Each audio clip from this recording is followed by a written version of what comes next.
Harry Potter, le Seigneur des Anneaux, Star Wars, bienvenue dans l'univers Lego. La seconde édition des briques pour le Téléthon se déroule ce week-end à Champniers à l'espace Paul Dambier. Sur plus de 800 mètres carrés, l'association Brick Team Aquitaine, en partenariat avec la mairie, permet à de nombreux collectionneurs de partager leur monde créatif avec le public, venu nombreux dès l'ouverture. Sylvain Dubois, directeur culture et communication à Champniers, explique la raison d'une telle affluence.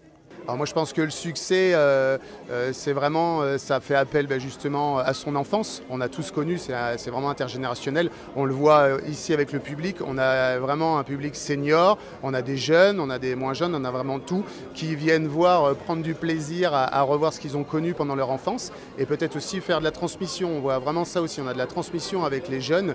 Donc là, des choses à travers les films, effectivement, il y a des franchises, des quarantenaires, des quadras qu'on connu, Retour vers le futur, des plus jeunes qui sont sur Harry Potter ou le Seigneur des Anneaux. Dans les allées de l'espace Paul Dambier, beaucoup d'enfants émerveillés, mais pas seulement. Il n'y a pas besoin d'être un enfant, de toute façon, moi j'ai toujours des Lego à la maison, ils sont toujours exposés, j'en monte toujours, et depuis qu'il a 2 ans, je l'ai mis dedans. Mais on a commencé avec les Lego techniques, et là maintenant il fait sa ville tout seul depuis qu'il a 3-4 ans, il commence à monter sa ville au fur et à mesure. Et lorsqu'on demande à Louis ce qu'il préfère, sa réponse est très précise. C'est les Lego techniques parce qu'il y a des trucs qui marchent et qui tournent. Comme ça peut me faire des machines.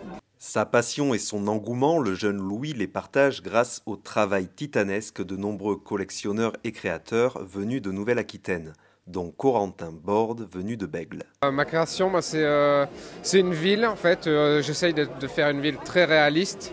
Donc je collectionne des modulaires de Lego. On voit une station de tram, il y a des bus, il y a un peu de nature avec des animaux, un petit manège pour les enfants. La question qu'on se pose, c'est combien de temps il vous faut pour créer ce village? Il faut beaucoup de temps, mais après, je ne pourrais pas trop évaluer parce que j'ai des boîtes depuis longtemps, des choses qui s'ajoutent entre-temps. Donc finalement, c'est sur un long moment. Après, si vous me posez la question pour la mise en place en exposition, il faut 1h30 à peu près.